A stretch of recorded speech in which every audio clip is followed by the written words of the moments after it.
culture. Télécirque montre 2 spectacles en préparation, avec Naïskina qui s'est présentée à l'Entre-deux Biennale 2018 et Charlène Drey qui répète chez un de nos partenaires, le Théâtre de Grasse. Entrons dans les secrets de la création pour un rendez-vous à la Biennale 2019.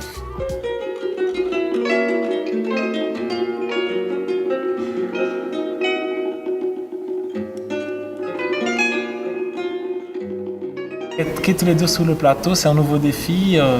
On a été toujours beaucoup focusé sur la technique et là on essaie d'aller ailleurs, donc trouver des nouvelles matières, c'est des défis pour nous et c'est super.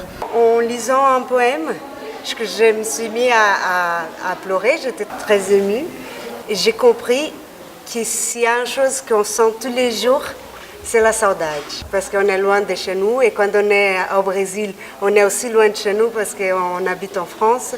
Pedro, il dit ça, à chaque fois que j'ai la saudade, je chante et du coup, c'était évident de le ramener ça.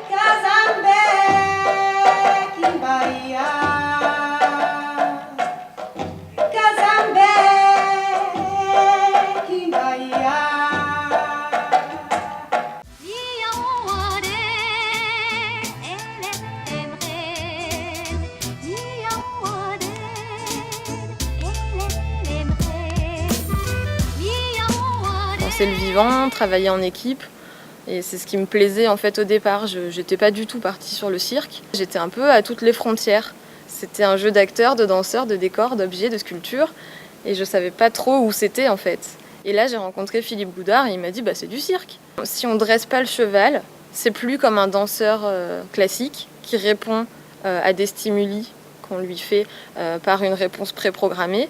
Par exemple, un danseur, on lui dit pirouette, il fait pirouette. Un cheval, on dit cabré, il fait cabré. Là, en fait, ce que moi je fais, c'est justement d'abandonner ça et d'aller vers une nouvelle forme.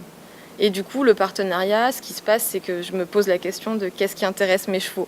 Et en fait, l'hyponégantropie, pour moi, c'est fabriquer et penser la scène comme un environnement dans lequel on peut contrôler le son, la lumière, la vidéo, la température. Donc vraiment parler de phénoménologie, en fait. Et contrôler et penser tout cet espace scénique pour extirper en fait le potentiel créatif du cheval sur scène.